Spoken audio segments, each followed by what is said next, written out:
I don't want to be a product of my environment. I want my environment to be a product of me.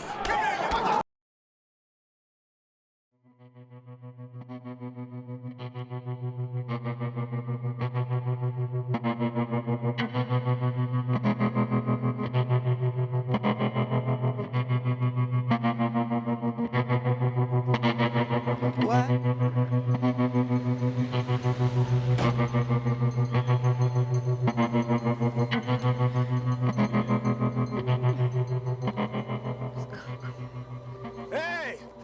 Merry goddamn Christmas, kid! You been a good boy, huh? Murdoch!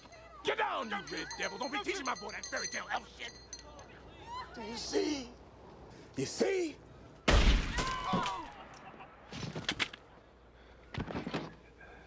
Daddy! Daddy! Daddy! Daddy! Sorry. Money. Crime films always begin like this. They mostly focus on the main character acting a victim, saving a victim, or being a victim. Crime films are all about perspective, and in this video, I will explore the history of the genre and the importance of highlighting these perspectives.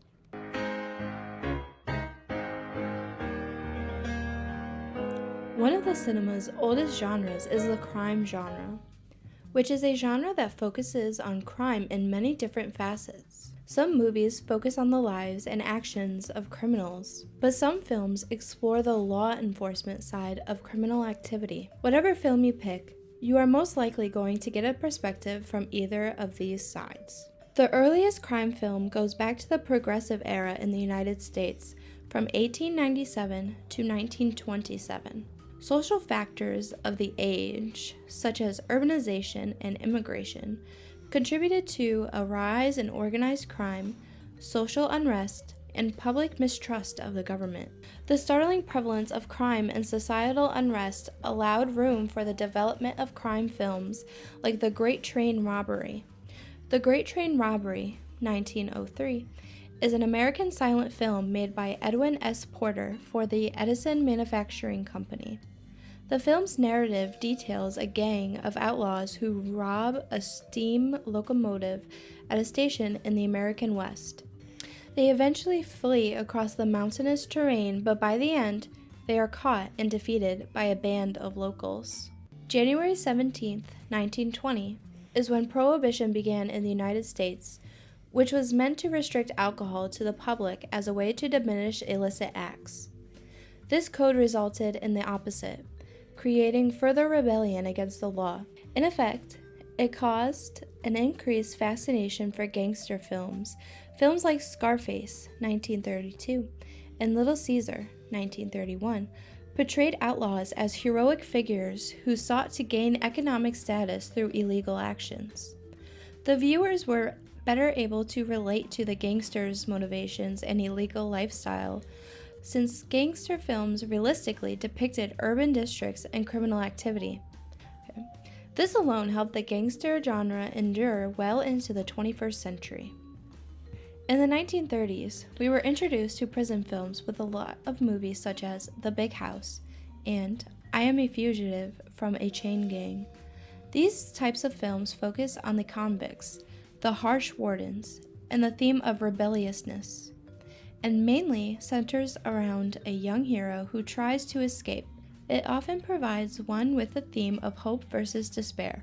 While the prison genre might not be the most popular or influential subgenre of crime, it is still an important one to look at in terms of showing a large range of perspectives. Soon there would also be an increase in ethnic diversity among the characters in these types of films. Such diversity enables the audience of different ethnic groups in the United States. This can also be beneficial to help the audience relate to the experiences of the characters. In contrast to traditional prison films, alternative tradition recognizes and accepts despair and provides no reform. In the 1940s, the demand for crime films did have a slight decline as there was more of a demand for films with European techniques. For example, the works of Alfred Hitchcock introduced a darker film style that had high shadows and versatile camera angles. This new type of film became known as film noir. Film noir introduces complex ideas like pessimism, the introduction to a complex plot, and more psychological motives from the characters. They also introduced the noir styling of the femme fatale, which is a female character that portrayed women as conniving and ruthless. This character allowed for more female representation, but they were still misrepresented and sexually objectified. From the 1950s to the 1970s, many different kinds of genres were introduced. Courtroom dramas, the police drama, the slasher, and the serial killer or psycho genre. Whether it be the films that represent them in a good light or not, there was seemingly huge market for the police genre. The history of this genre shows that crime films often reflect the struggles of the periods they are set in. Along with this, they also can showcase a wide range of perspectives. For example, La Haine in 1995, a film directed by Matthew Kassovitz, is about the riots against the police that were going on at the time. The film revolves around these three young men who are not exactly on the right side of the law. One of the characters in particular, Vince, creates a ticking time bomb throughout the film. When one of their friends is harshly beaten by the police due to a racial discrimination, Vince states a promise that if their friend dies in the hospital, a cop will be killed. In this film, these characters want justice, not only for their friend, but for the individuals who have experienced the racial profile of the French police. By the end of the film, these characters represent two different perspectives. These characters are for sure characters that have committed crimes and plan on doing so. But they are also victims of their circumstances, although this film doesn't try to justify Vic's actions. It's a film that allows you to understand why they do what they do. Another example of a crime film that shows multiple perspectives is The Departed. This is a film directed by Martin Scorsese and is about an undercover cop and a mole in the police attempting to identify each other while infiltrating an Irish gang in South Boston.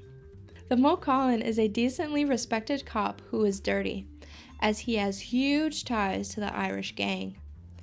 This Irish gang is run by Costello, who groomed Colin into being a criminal at a very young age. This film is a perfect example of a crime film because it is constantly switching between these different perspectives. With Billy, it's a young man who's trying to do right by the law, but is lacking the respect he yearns for. Colin just wants to rush to the top so he can benefit in the criminal underworld and keep Costello happy. Costello wants to keep his control over the police department alive as well as his reputation in the Irish mob. The Departed is a film full of police, detectives, criminals, and victims. Many of the victims are the people who choose to trust these criminals. Colin himself can be seen as a victim in some capacity, as he was just a young, poor boy who was influenced and funded by a rich and powerful man. The film ends like most crime films of the modern era, with death. While some characters that we love die in the end, it all works out in some sick, twisted way.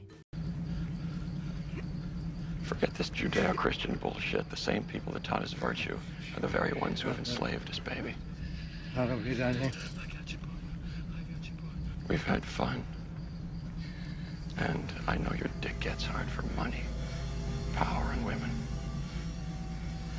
And it doesn't matter that you're a cop, so let's get in the van. My final example is from Deep Cover, directed by Bill Duke. The scene in the beginning of this video shows the main character Russell Stevens Jr. as a child. His father exclaims to him that he doesn't want his son to turn into a drug addict criminal, but it does get the best of him as his armed robbery turns bloody. Throughout this movie, we see Russell become an undercover cop who's exploring the criminal underground during the crack epidemic. We slowly see him turn into what he was set out to destroy. Russell is a character that fits the mold of being a cop turned criminal. But there's also a deeper layer to him, as he could be from the perspective of the victim. Overall, while crime might not be the most groundbreaking genre when it comes to thematics, there are plenty of films that hold onto interesting ideas. And I do believe that the magic that's found in the crime genre deals with the shifts of perspective. Whether it's Russell Stevens Jr. in Deep Cover, who is technically from the perspective of the law, but he does turn into a high-functioning criminal. But much like characters like Vic and Colin, these criminals can also be seen as the victims.